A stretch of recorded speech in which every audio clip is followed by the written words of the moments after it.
Welcome to the CandidCoxCast today, where we talk about the good, the bad, and the ugly parts of coxing and rowing. If you have been cropped out of pictures, hit a log, steered terribly, don't think you're special because you're certainly not alone. Obviously, right now, a lot of us are off the water, but that doesn't mean we're going to stop bringing you some good content. So today I am super excited to bring one of my favorite people in the world ever, rowing and not rowing, to the podcast because I think he really has a lot to offer. So this is Dan Berry, and we like to read Wikipedia pages here because they're kind of funny, and sometimes they're accurate and sometimes they're not. So to give you a little intro, Dan Berry is an American competition rower, Olympic champion, world champion, and World Cup gold medalist. Berry won the gold medal in the men's 8 at the 2004 Summer Olympics as a member of the American team. The time, 5:19.85, was a new world record. Apparently, you retired from rowing in 2008, but tell me, according to Wikipedia, how accurate is that? Tell me a little bit about who you are. Okay. Well, I was born in Indiana, right? I went to Bryan College for 2 years to play college basketball. I transferred to Tennessee Chattanooga. Coach Espeseth, the rowing coach there, saw me playing pickup basketball. And my original plan was to walk on because they had an amazing team with Johnny Taylor. He later went to the NBA. And I was going to walk on and just, sit the bench. But he asked me to try rowing. And here we are. So, and for a living, I work for AG Administrators. And we do sports insurance. And national governing bodies, collegiate athletics. So that's what I do for my day job now. And thank you for your kind words. It's been wonderful being friends with you over the years, and just watching your success and your interest in all the various capacities that you give back to the sport. So thanks for having me. Oh, it's absolutely my pleasure. Honestly, it's a true honor. And I think I'm trying to remember exactly how it happened, but I think we met at Penn AC in Philly. Yep. A while ago. It's been so long now. It's a little terrifying. And I do remember the first time. This is where we kind of start talking about how we can really help coxswains here, because I think you are one of those people. Like, one of the reasons I wanted to have you on was that you, first of all, everything you say sounds like it should be a t-shirt, a bumper sticker, like the most epic advice ever. You have such good advice for rowers and coxswains. And I will never forget the first time that you actually raced for me. And I was like, you won the gold. Like, it was kind of a big deal having you in the boat. Like, what do you do? How do you please someone who's like been to the top, And so I remember asking you, like, what is it that you want to hear or that you don't want to hear? Like, what drives you crazy? How can, help me help you? And you literally were just like quiet for a little bit. And then we're like, Whitney, you just tell me when to go, and I will have the power to change the outcome of this race. Oof, and I was confidence. Terrified. I was like, okay, all right. I'm excited and simultaneously terrified. But the beauty of that was that it was so simple, and I think a lot of coxswains forget that too, that it's really like when you get to that level, there's almost a simplicity in it that, like, I think coxswain guys like you is almost easier than like novices, truly. So I don't know. How do you see the different levels in that sort of, like, as you move up the ranks in rowing, does it seem like coxswains almost have a little bit less to do? Or, like, what do you think about that? Well, yeah, I think you're absolutely right. It definitely changes through the years, right? And a great high school coxswain is going to be a little different than a great college coxswain, and a great elite coxswain is going to be different again, I think, in many capacities, because there's going to be a little bit less for them to do in some sense, I'll give you an example. Like there might be less to do as far as boat management, but more to do off the water, right? So the first time I met Pete Cipollone, I was cooling down off after getting off of a race, a head race, and I came inside and I had to go back out again. So I was sitting on the erg and I said, I don't even know if I should cool down. I'm getting ready to go back out in 45 minutes.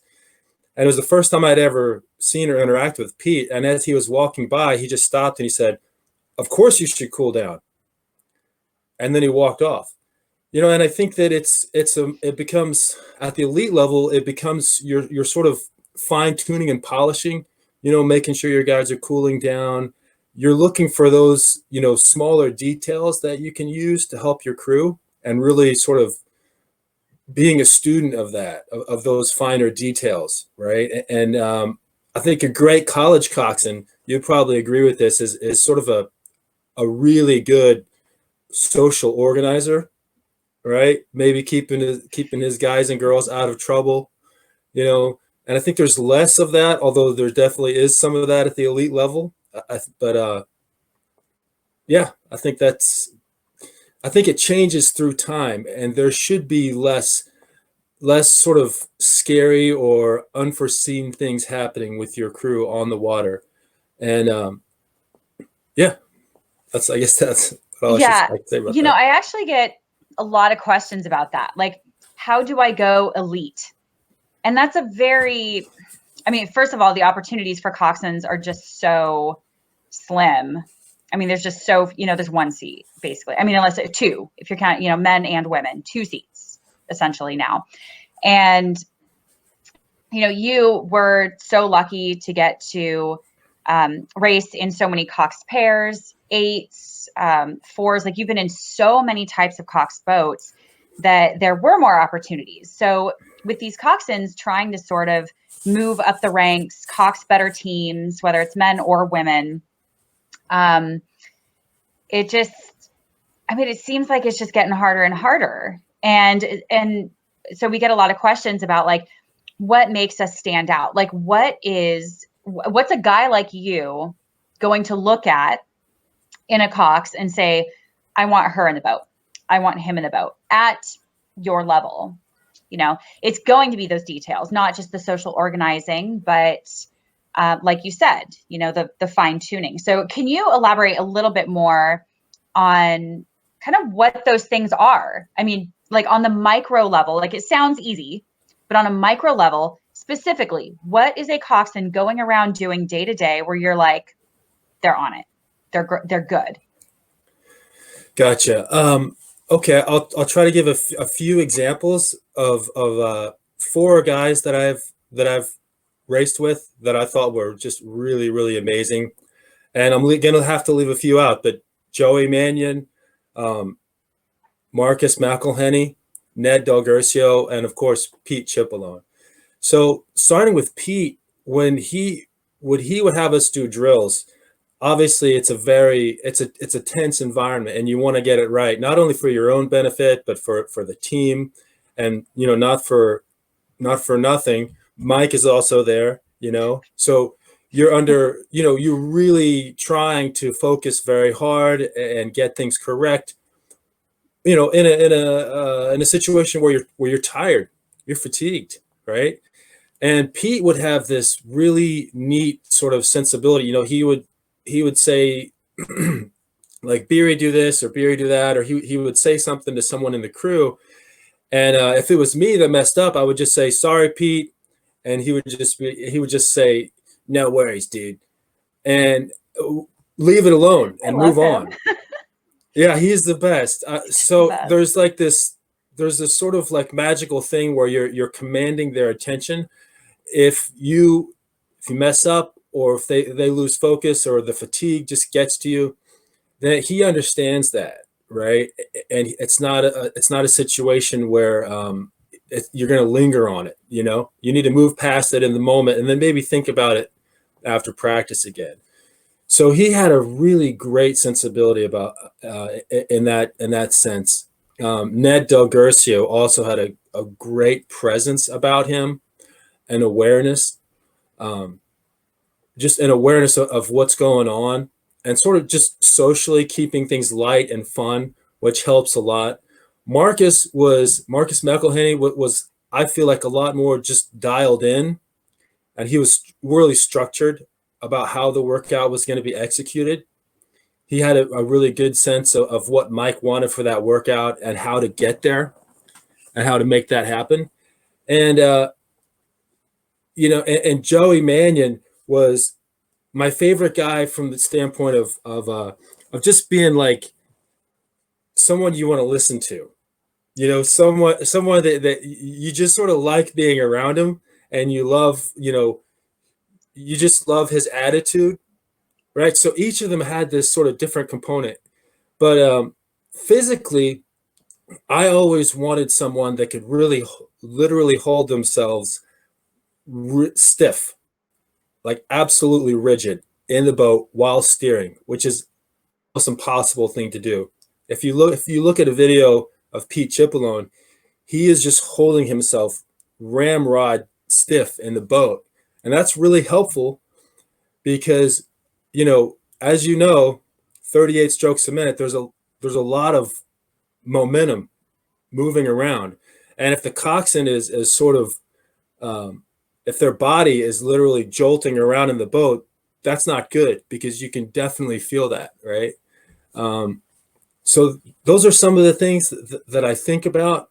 Obviously, I think if you ask Pete, he'll be honest with you that an Elite Eight can just jump one way or the other. And while you're holding yourself still and calling the race, it's a lot to do to steer the boat, right? And to know how and when to sort of let it go versus, getting on the tiller, and how that works and how it can affect the boat. And we would be in practices with Pete where I actually felt like he could steer around a corner and not affect our balance. There was just some way that he had of moving the rudder, and the feel that he had, the dexterity that he had, that wouldn't disrupt our rowing. And as far as, sort of feeling that was amazing, because he was really, really good at how he could feel what was going on in the boat and diagnose it by feeling. And so all those four guys could diagnose to varying degrees what's going on with the boat, how much check is occurring, what is slightly faster versus what is slightly slower. And that's not an easy thing to do, right? It takes a lot of practice and years to build up those skills and that awareness and dexterity.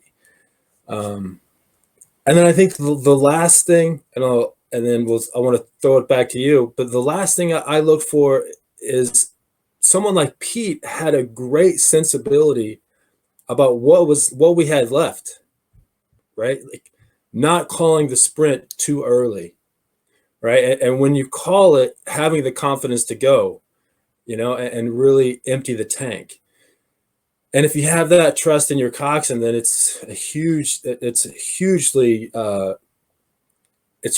beneficial to your crew, because you obviously don't want them to, you don't want them to redline too early. But Pete had a great sensibility, even in head races, when we don't really have a good marker for where we're at, head of the Charles. Pete called one of our races at the head of the Charles, and I thought for sure that he was calling us up way too early. But we made it to the line, and we were in a Cox 4, and we made it across the line, and I was just stunned, because I probably after everything he and I had been through, I should have had more confidence. But for a second or two, I thought he had called it too early. He called our sprint too early. But he was so dialed in all the time, and having that confidence in him, just because of his professionalism. Those are all the things that I was looking for. And you definitely have those. And man, if we're talking about getting to the U.S. team, the competition to get there is brutal. So I definitely feel for you in that capacity. Yeah, it's true. And I mean, Pete is obviously known as just being a master at some of these things. He's so good at all of those things that you mentioned. Now, do you think a lot of that comes with knowing your guys that well. Like, sure, there are certain things you can feel when you get in a boat. Maybe it's a newer crew and you can tell that there are some things going on, but you don't always know, like, is this normal for this crew? Like, is this crew just kind of having an off day? Or when you're trying to diagnose the issue, is it just knowing your guys? Like, if Pete knows exactly when to call you guys up, you may or may not know that with a brand new crew or newer crew. And we have a lot of coxswains here that write in that are either a little bit newer, or they switch boats around a decent amount when they're, at university. So you're kind of constantly with newer guys. Like, you're not necessarily spending an entire season practicing racing on the water side by side every day with the same guys. So do you think that that's something that's learned over time when you know your rowers that well, or is that something that can be taught to feel just in general, but it just takes time? Oh, great question. Okay, so, well, I would say at the elite level, because of the way the racing formats that it can take, so Pete's actually going to see us in pairs, outside of the boat. So he's going to get, a lot of a lot of data on how we race and use that, right? So for him, for Ned, for Marcus and the other guys, they're going to get a lot of data that we may not even be aware that they sort of have mentally about how we can race. We pay so attention. That's right. So that's right. So that's really helpful, right? And that informs their decision. And I think that also just being able to looking at your guys, but if you're in a bow loader, that was the other thing about the race with Pete, is that we were in a bow loader, and so I'm like, how does he kind of know? But having that sixth sense isn't something that you can really teach. I do think there's a psychological component of getting your guys ramped up, your guys or your gals, your ladies ramped up. That's important. But managing that, right? Managing that excitement and how you sort of how that manifests itself throughout the race is really important. And so I think new coxswains can try to manage the the excitement and the raceability of their crew, and perhaps that would not take as much time to learn that, right? And I think Pete was the kind of guy that it was just kind of like slowly opening a valve, right? As opposed to getting your crew all fired up, calling a 10 in the first 500 meters, and just sort of screaming at them the whole time, right? It's not helpful. But just sort of this drum beat of intensity that's building, and just slowly releasing more and more of that energy, and just sort of building the excitement and building a crescendo into the last 500 or 650, wherever you're going to really start to reach for the line, right? And I think that parts of that can be learned by a new coxswain, just really trying to manage your guys, and then manage themselves, their own excitement level, and how they're approaching the race. Yeah, I think that's true. And I mean, feel free to correct me if I'm wrong, but I try to tell new coxswains too, or other masters coxswains even, that are trying to kind of come back into it and learn and practice and get better at racing, that coxswains are almost storytellers. Like, you're paying attention to everything that's going on, but you're also sort of like walking your guys, through this race, buoy by buoy and stroke by stroke, and kind of just telling them, like, now here's what's going on. Here's where you are. And I kind of cycle through just basically 3 bits of information, keep it really simple, like, where are you? What do you need to do next? And, real basic, real basic. And yeah, well, yeah. like, tell a story, like, tell a story. But it's like, it's easier said than done. Yeah. Yes. Yes. Well, each of those 4 guys that were so amazing, they would, Pete would have like some, just some like sound effects, or Ned would just sort of say things like chopping wood, just sort of different little things that he would say. And as we're going down the race course, talking about the other crews. But you're right, that's a really cool way to think about it, just sort of telling a story. and that doesn't apply just to racing. It's so important that the coxswain, has levity, because, man, can you imagine anything worse than being on Lake Briones doing legs only for 10,000 meters? I mean, it's awful. No one likes that. No one wants to do that. Not ever.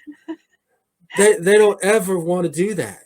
Not ever. And but someone like Marcus can crack some jokes and break the tension and make it fun. And all of a sudden, that fatigue disappears. And I think in moments like that, a coxswain can be some sort of Svengali, and it really accentuates and deepens your love for the sport and your love for the experience. And it helps inform you about why you're out there, why you're out there doing what you're doing. And, just can make it, can turn something that could be a miserable experience into a fun memory, and that's the thing that I've taken away from those four guys that I love. And they're all successful as they've moved on through life. And they're making things less miserable by telling a story and making something that's a little bit dreary, making it fun. Yeah, I'd actually like to run with that a little bit. This is also something that comes up a lot, and I've dealt with this myself personally, where there are crews that go out there and they're very serious. They're like, we're nothing but business. We're getting things done. We have races to win and stuff. And I gotta be honest, the attitude alone kind of makes us not win.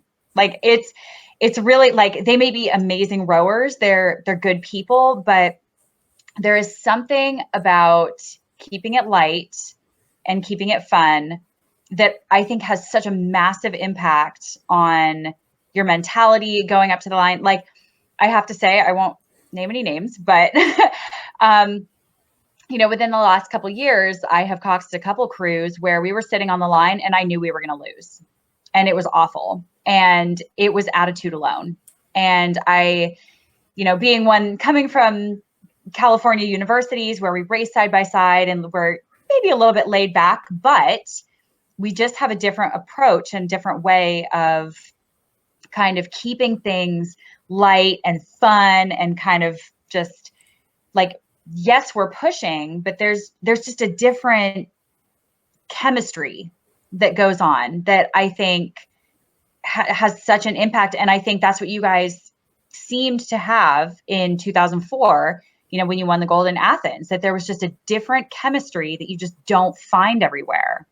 And I know you can speak to that for ages, but what do you think about attitudes? I mean, even at the highest level, a lot of people think that it needs to be more serious, and how do you balance keeping it light with keeping the intensity, if that makes sense, mentality wise? Like, how could a coxswain help a crew keep it light, but keep it business?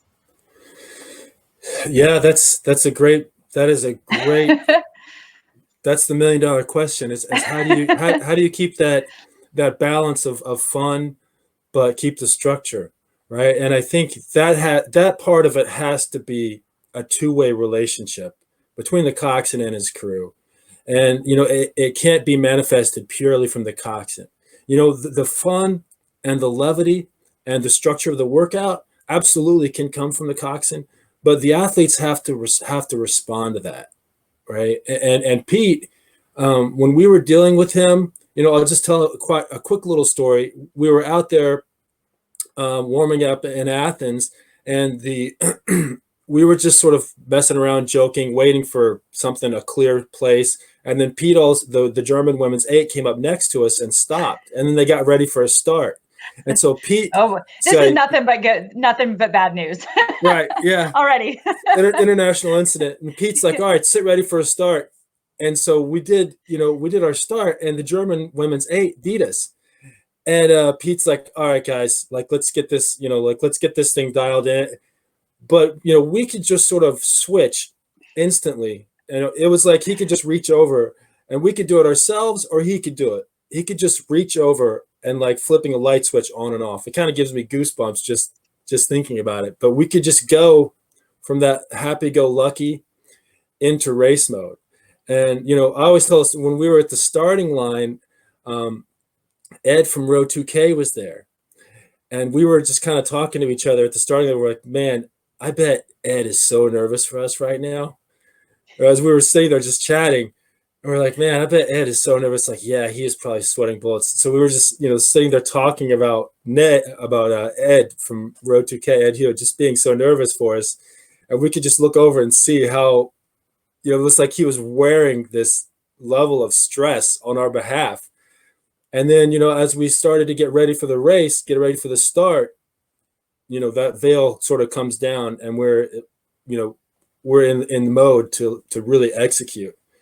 And so part of that was, Pete could do it for us, tell us, or we could do it ourselves, but we could just turn that intensity on and off.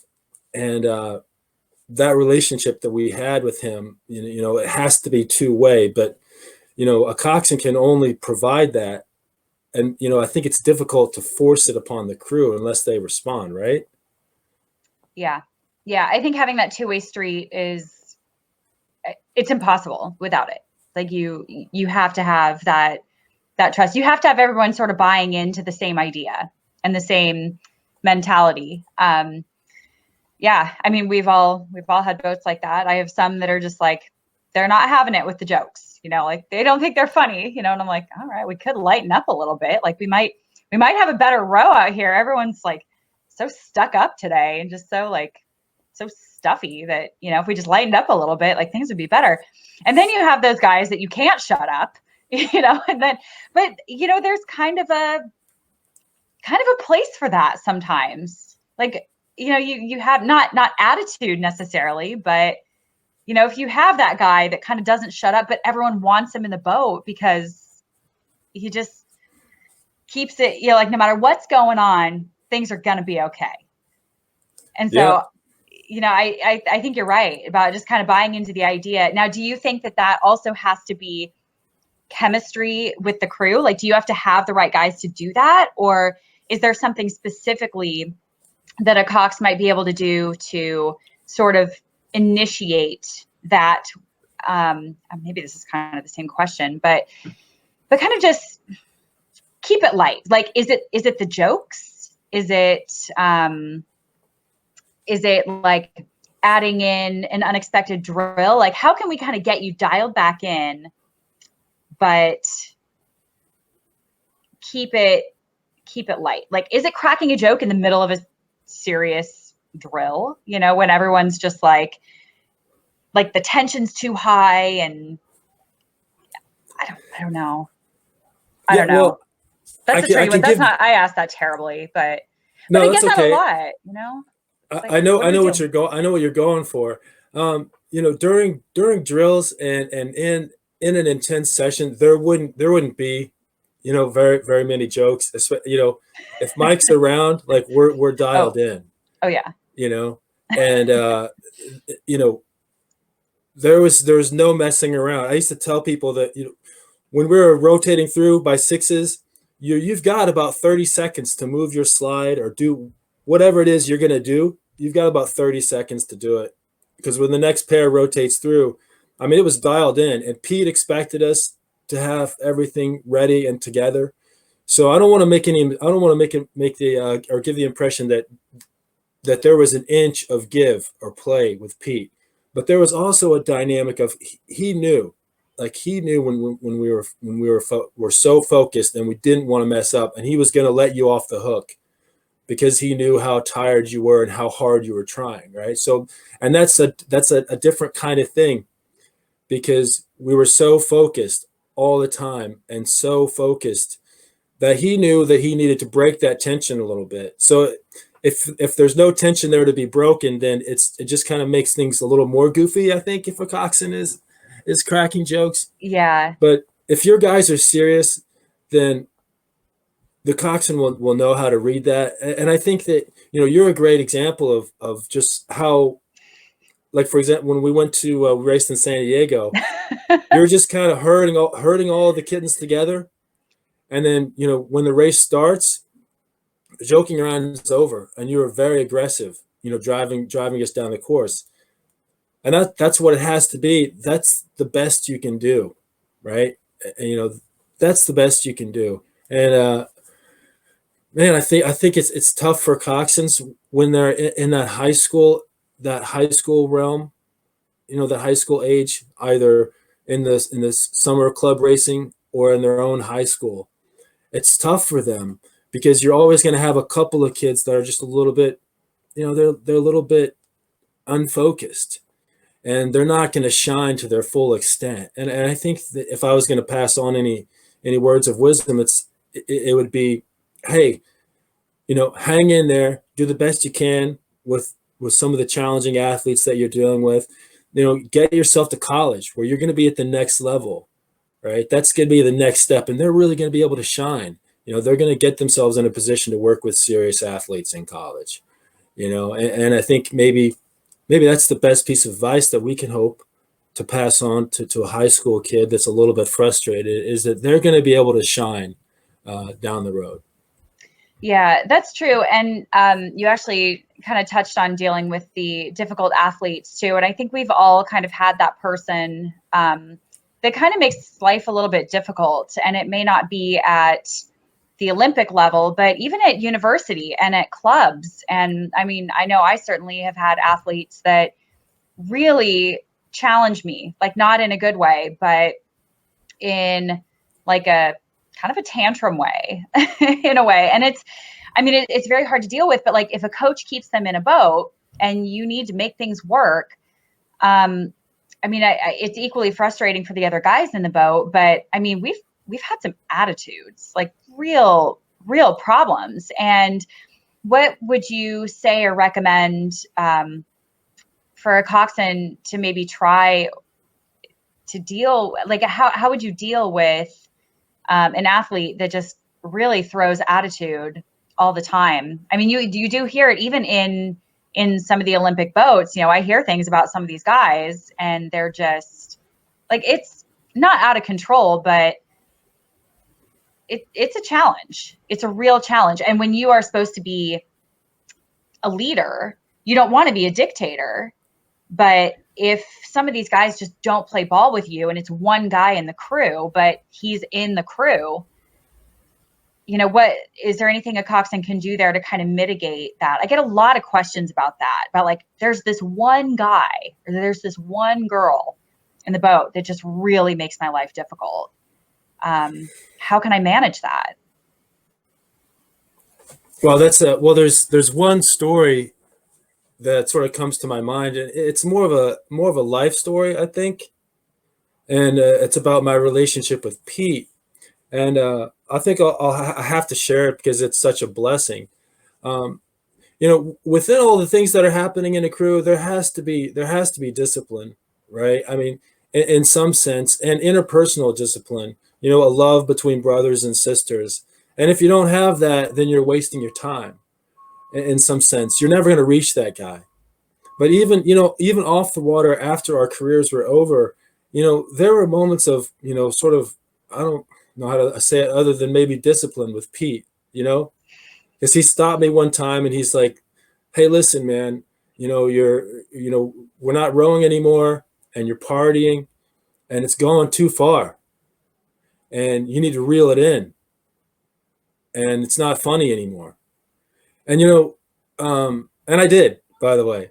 But I think there are moments of discipline that we have for each other, and that hopefully that's a two-way street with the coxswain, making them better too. But on and off the water, how we interact for each other and how we care about each other.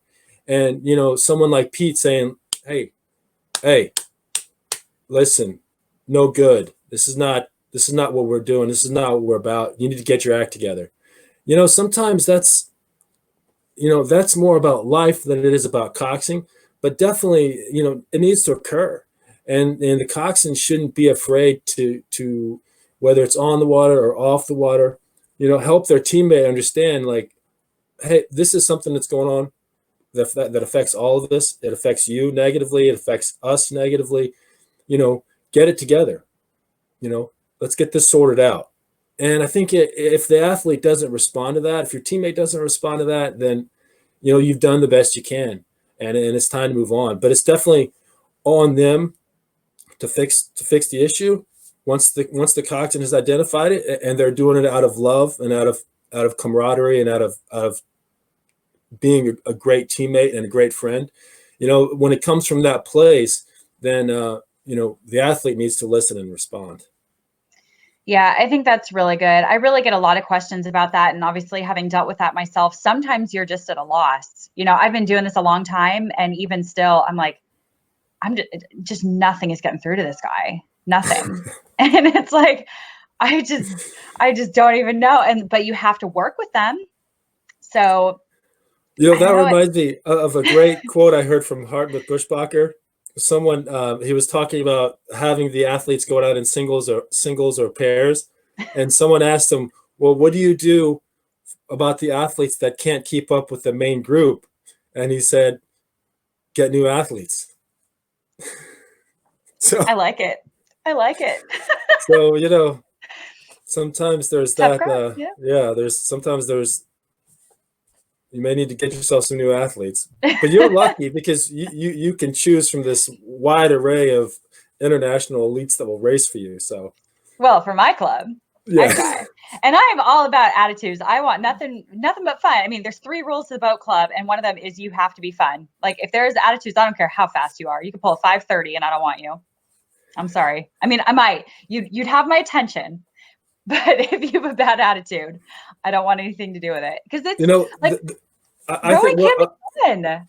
Like, rowing needs, it hurts. Make it fun, right? Yes. And you just made me think about one of the things that I thought was so special, not just about our 8, but the entire group that I trained with in 2004 and 2008, is that they were very good men. And when we encountered an ego, I mean, you could almost set your watch by how long that person would last. So like, oh boy, that guy's got a real ego problem. You could just set your watch, and you can just kind of wonder, like, is the whole group going to take this guy down, or is it going to just be Mike, or maybe Mike and a little bit of Pete, or okay, I'll give this guy about a week. And sure enough, if the coaches or Pete didn't get to this guy, then the entire group would crush them, right? So we had one of our guys that was constantly bragging about how great his erg score was. It didn't turn out well. So I think that sometimes those problems, if the atmosphere is correct, and it was for our training group, there's those people were aggressively dealt with. I love that so much. And so, okay, here's another thing though, too. You said that some of that came from Pete. And I also get a lot of questions, and obviously just having done this myself, sometimes it's a little bit hard to do that. I don't want to say it's hard just keeping your athletes in line and stuff, but sometimes, especially for newer coxswains or, with newer guys or guys you don't know very well, it can be kind of difficult to kind of take the business route and go up to them and be like, this is not, you can't do this. Like, this isn't okay. So do you think a lot of that came from Pete? Was that mostly Mike? Was that like, did Pete just sort of have that ingrained in him that he was just like, this was his turf? Like, I'm sorry, I don't want the attitudes here. Or do you think it was like he needed a little bit of help also from the crew, from Mike, from other resources? Oh, we would definitely have his back in a situation where he needed to reel someone in a little bit, Okay. Absolutely. We would have his back, and Mike would have his back. And, man, when I think about how a coxswain interacts, it has to be them, the way that who they are as a person. Like, I'll give you an example. Ned Del Gurcio, Ned is now coaching at Yale. I mean, I think Ned would be the first to tell you could literally anyone could go and move through the motions of pasting the workout on the wall because he's got a great head coach up there. Anyone could do that, but you want Ned because of the type of man that he is. and you're paying him, you're having him at Yale because of the type of man that he is and how he interacts with these athletes, right? And so, yeah, a part of that was always who Pete was as a person, right? Just having that easy, authoritative, but a very cool guy who knows when to let you off the hook and knows when to keep you on the hook, right? And so I think that has to be who they are as people. And I've seen a lot of coxswains grow, in their own understanding and the way that they deal with people. Marcus McElhenney, he really grew as a person and just really developed uh, a very sharp uh, a very sharp approach to his workouts and boat management as he stayed with us for a few years. And that happens to the coxswain too. But yeah, it really is who they are as people that makes them so special and gives them that easy authority that they can, use to manipulate the athletes. Totally. Yeah, it makes absolute sense. And just a couple more things here. I don't want to take up too much of your time, but related to that, what else do you think coxswains can do besides sort of have that aura of leadership about them? What are some specific things that you think, whether it's on land or in the water, that coxswains can do that really help earn your trust? At the highest level, what is going to make you choose another cox over another? Well, I think since we're trying to help out young coxswains, what I talk to them about is they should have a logbook, right? And that applies to coxswains too, so that they're tracking what's going on, results, weather, rig, so that each day isn't lost, right? There's some sort of recording about what happened, what was good, what was bad. This rig had this effect, this boat, this set of oars. All these things can be, gathered together, but sometimes we lose them just through human memory, and right. So I think for a young coxswain, that's got to be about keeping accurate records, right? Keeping track of your athletes, herding the kittens, right? Getting them all to the race, which is something that you were so good at. Just sort of getting everyone there, and getting them excited, keeping them enthusiastic, right? That's so important. So I think for that high school coxswain, keeping those accurate records, and you know what, Whitney, that's going to be something that 10 years from now they're going to have that little notebook and spin back through it, I and still have that's going to be mine. there. You go. I love it. I look back at stuff and I'm like, God, I was so cute back in the day. Well, it's a nice memory, It is right? actually. And sometimes you remember things, you're like, oh damn, that was a good call. I should put that back into my repertoire. But There you it is go. really fun. It is really fun. So you kind of remind yourself too of like, I think how far you've come. And it is little things, like knowing the guy's rigging. I think learning, like I think being a student of the sport is really important as a younger cox. And you can never know too much about rowing. Maybe someone like, Chris Korzanowski or whatever, who knows so much about rowing, like knows a lot about rowing, but you can always learn more and learn from other coaches and other athletes. And again, keep track of it. Like you said, like I remind myself, like I said, of things that I learned like 10 years ago. And I was like, kind of forgot that. Like it's been a while because I haven't done that, or I haven't used that call or approached it in that way. So I think that's Well, really, really good advice.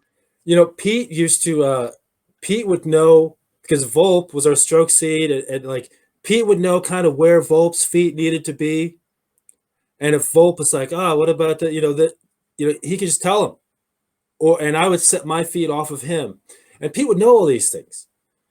And we would come down, and the boat's already set up, and then we had Matt Imes setting things up, so it all worked together. But definitely Pete knew where our feet was, where they were supposed to be, what our heights were, all those things, and that comes back to just the fundamentals of writing things down and recording them, and then it's already there. So you're not wasting one single day when we showed up at a new race course with the boat we're not wasting a single day. Not an hour is wasted because he already knew. And when we showed up, we're ready to go.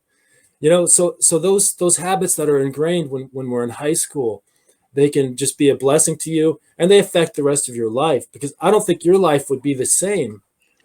The organizational skills that you have developed are a real benefit to you as you've moved on in your professional life, because you're juggling all these different things.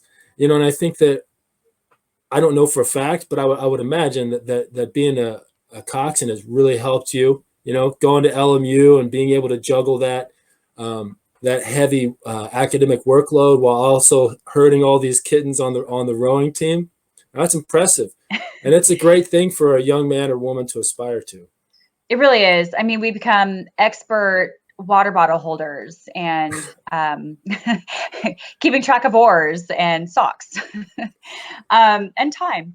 But no, I think you're absolutely right. It really is invaluable, and definitely something to learn. I think the takeaway from that too is not wasting time. So if a coxswain in any way can help reduce time, whether that's turning a boat around, having a boat ready to go, getting there a few minutes early, having a cox box ready, like being ready to go in the water, not like getting dressed when everybody's, taking the boat down on the dock.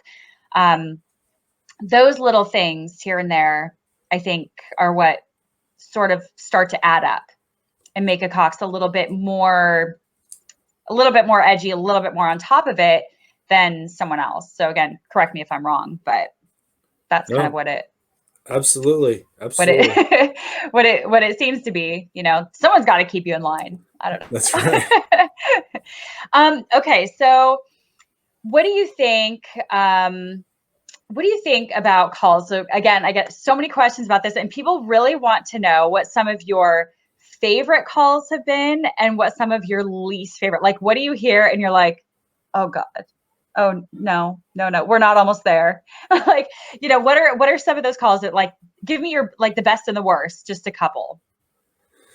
Well, I think the my favorite of all time, and Pete had never done this before, but we had about somewhere around 300 meters to go in Athens, and he just stopped, and he said, "Guys, we are 1 minute away from a gold medal." And then he went back.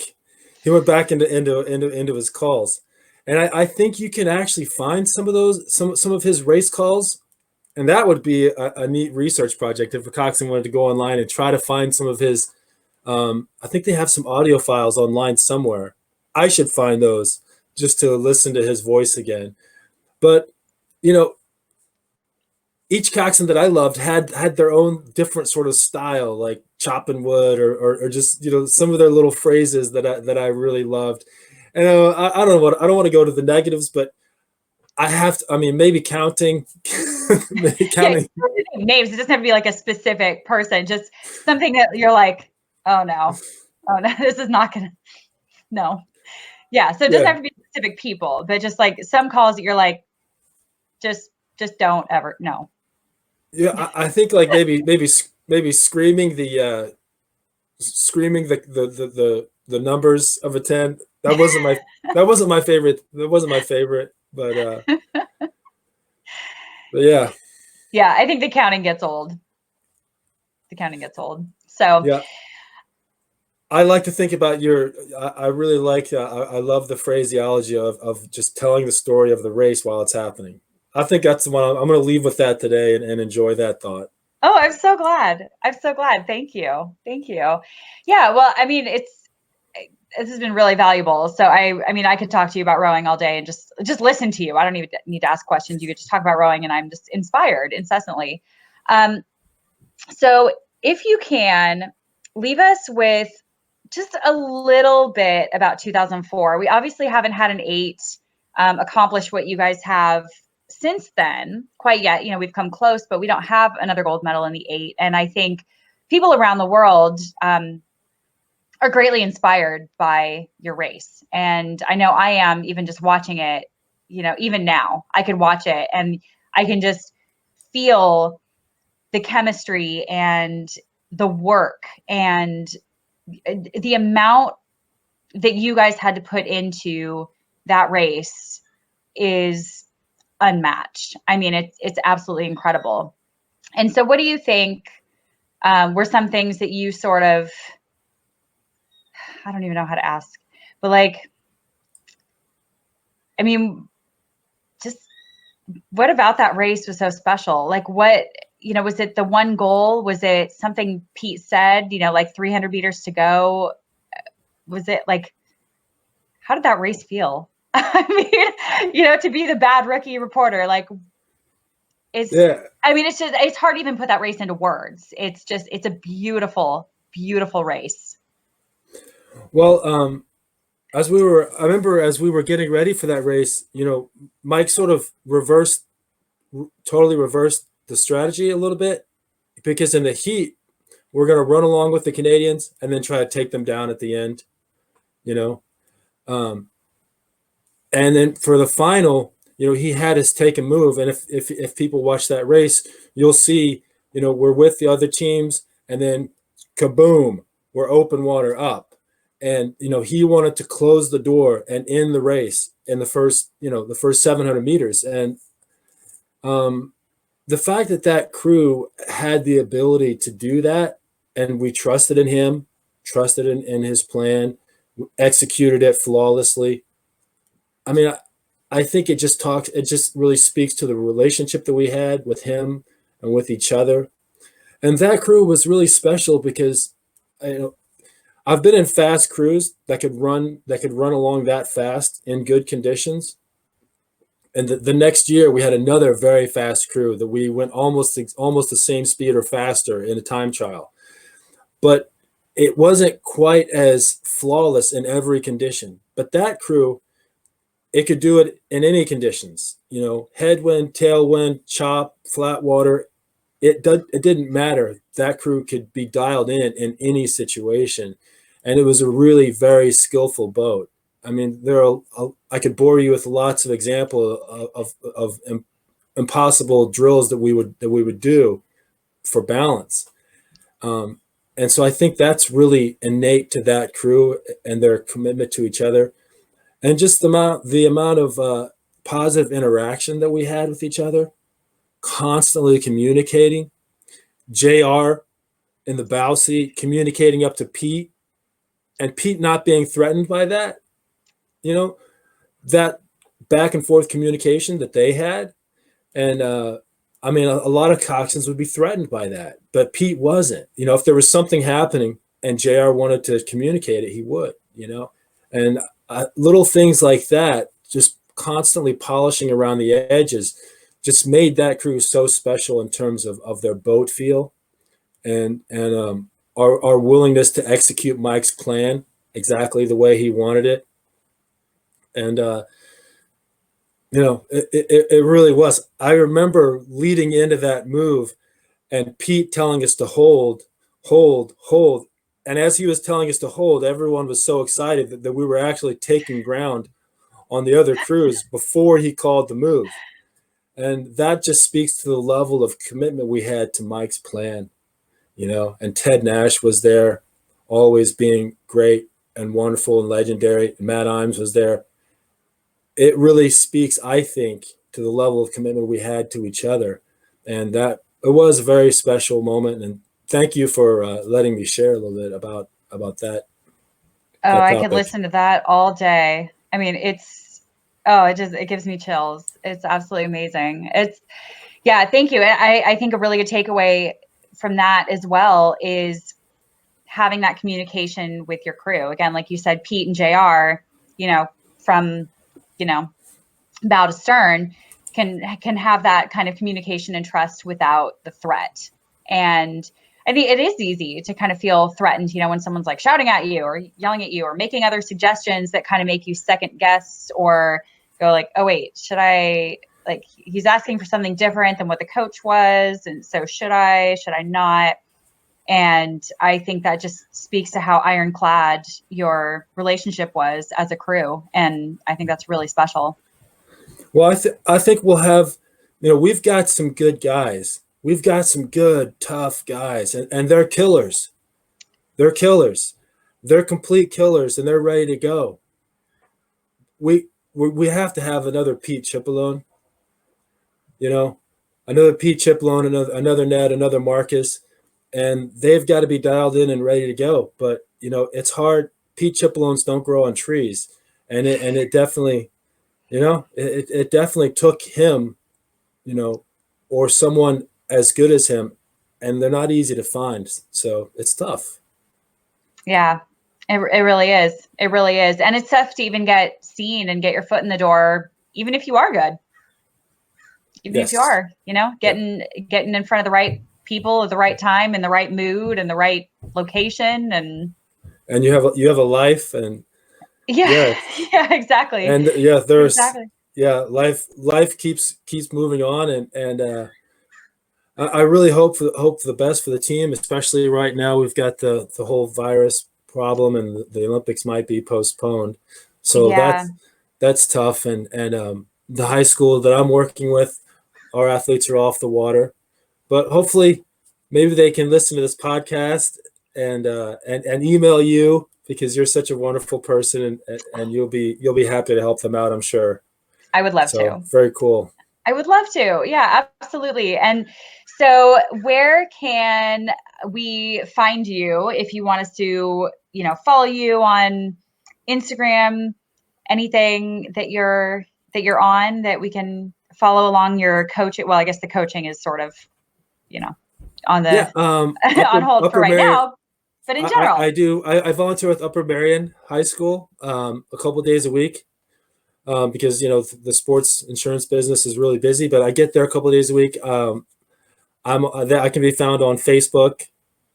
American300.org is a group that a troop resiliency program that I volunteer with with an amazing guy named Robbie Powers. So I'm on Instagram, so I can be found on Instagram. But yeah, if anyone has any questions they want to ask an old rower, Dan Beery at yahoo.com. That's my email address. If anyone has any questions there, they should feel free to ask. But they should really be asking you if they're a coxswain, because I know you've got a lot of good advice for them. So. Oh my gosh. Well, thank you. I mean, we've learned, I learned from rowers just as much, and just as much, making mistakes and doing things wrong to hopefully not do them wrong again. And then just talking to a lot of rowers, it's really just being a student of the sport, like we talked about.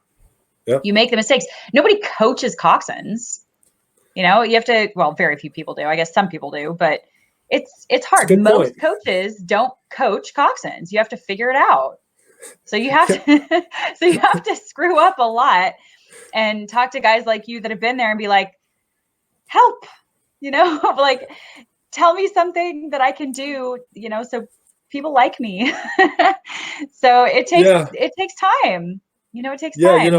As a coach, being on the other side in the launch, I have to admit to being completely dependent upon my coxswain to run the workouts. I'm not very useful to them, I think, and I need to be more useful to them. So that's a very good point. Well, it's tough. I mean, you don't always think about it because you're also, I mean, you're still a rower. Like if you got in a boat, you would still probably do what a coxswain told you to do. So like that's also just kind of ingrained in you. Like you are simultaneously an amazing leader, but the ultimate team player. So you also as a coach have to sort of balance that. Like, oh wait, I'm coaching my leader. Like I'm teaching my leader. So it's a very strange dynamic. It really is. It is. It really is. So, okay. Before we sign off here, if you can, just give us one takeaway that you think a Cox could work on or implement in their next workout practice, whenever that may be, to sort of gain an edge. Wow. Well, I think it has to come back to, keeping records, right? And then making sure that if something happens on or off the water, that they're reaching out to that person, patting them on the back, managing them, just like Pete Chipolone would do, right? Out of love, out of being a good teammate, out of being a good friend, out of being a leader. And when that comes from their heart, then at that point it's on the athlete to make the changes.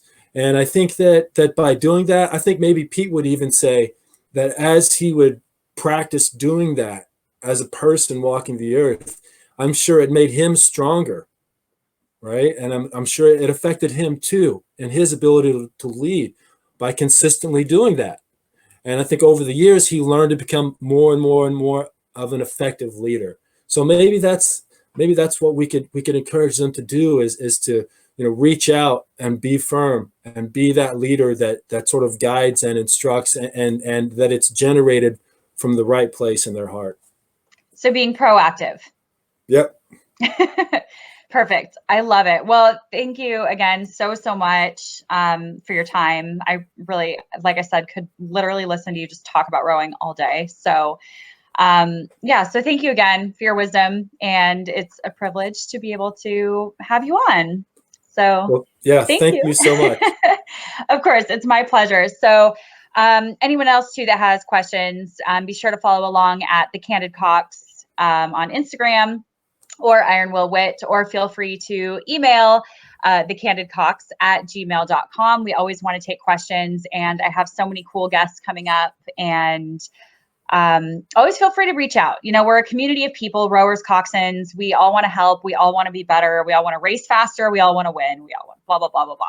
So again, thank you so much again for your time, and we will see you guys next week. So thanks again. Bye.